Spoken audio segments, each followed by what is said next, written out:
Hello, hello, happy healthy humans. Let's talk about the blue zones.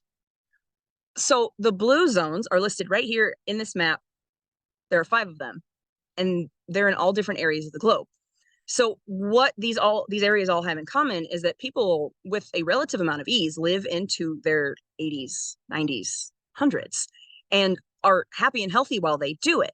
And more recently, there's a Blue Zones 2.0 that's kind of been added unofficially, but still promoted on their website is Singapore. And it's because Singapore's Ministry of Health for the entire country has gotten behind the movement and realized the necessity to help people live a long, happy, healthy life, not just a long life, and that's it. So, what the Blue Zones do is they don't only provide very beneficial food guidelines, as you can see on the right, but on the left, there's also the 9 tenets of overall well being or a happy, healthy life. It involves moving in a natural way that fits with you and your community, etc., your needs, all of that, the right outlook on life, being able to rest, being mindful of what we eat, and a sense of belonging in community that's reciprocal. So it's far more than just 95 to 100% plant based with a significant amount of beans, to be honest, on from all of the areas, different types of beans, but beans are still a central piece. Snacking on healthy things, and then as you move up this little diagram, you could have eggs, minimize how often you eat them, reducing dairy, retreat from meat. They even put them in these nice little graphs so they're accessible to more people. And the literature expands on what is on the website, what has been published in books, and what's kind of floating around social media. So one of the articles that I chose was skeptical to begin with, and their whole basis was that is this a set it and forget it kind of premise where here's your Blue Zones diet, you'll be healthy now, good luck, and then moving on.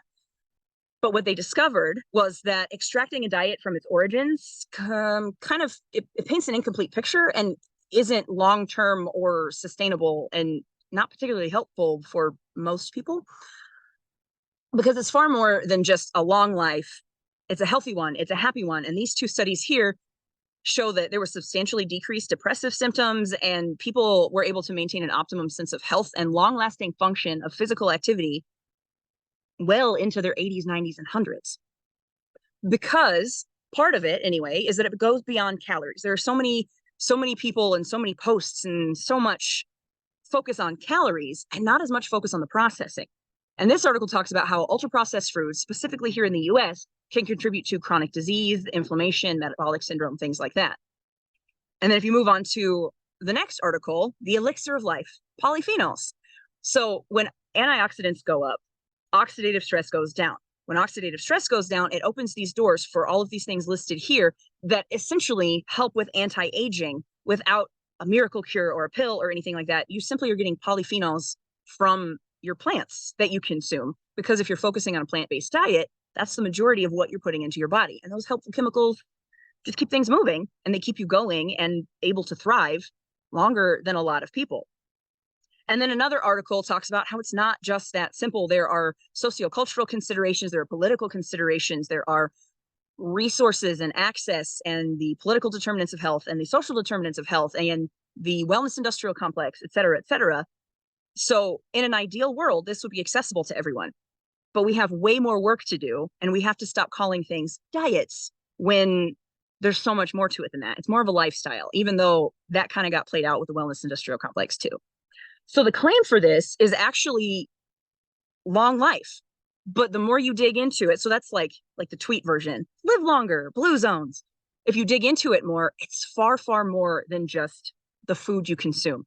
It's about your entire lifestyle. So the large overarching claim, as you can see on the map, every area has something slightly different that is beneficial for them in that culture, in that area.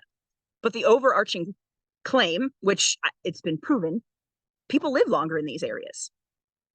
And as you can see by this, the specific breakdown of the foods that they're consuming isn't by any means identical. And there's not even data on Singapore yet because they're just trying to make it there. And this is actually something that they have been working on for a while is the Blue Zones Project. And it's been expanded to another area in California, Minnesota, Iowa, and Texas. And it's based on these Blue Zone Project premises. And the principles are listed over here to the left. And it focuses on people, it focuses on health, it doesn't focus on money. However, the economic benefit of that sense of community and a community caring for itself, and then the people caring for the community caring for the people, and it's just this little beautiful circle of what the potential is. Is this safe for people? It's overall, this is one of the safer trends or fads that I've seen, but I hesitate to call this a fad simply because fads seem to be short-lived and not always rooted in good quality info. But despite the variation of breakdown of what types of food these people are eating, in these areas, it's relatively balanced based on the type of activity and the environment that they're existing in, the communities that they exist in, and their resource availability. So overall, I'd say it's pretty safe. Now, part of this is because this is kind of my own take on things.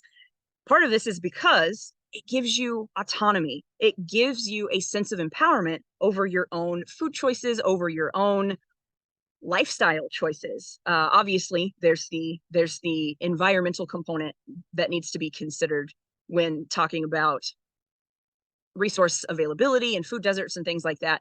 So there are obstacles to overcome. However, I think this is a really, really good direction to take things because it's holistic, it's integrative, and it takes into account the culture, the environment, the community, and it gives the individuals information to feel empowered in order to do what they need and want to do to feel good and happy and healthy and to just keep living and do it in a happy and healthy manner. So I'm actually going to post some more videos about the blue zones because that was a very rapid, very brief introduction, but I'm here for it. Thanks for listening.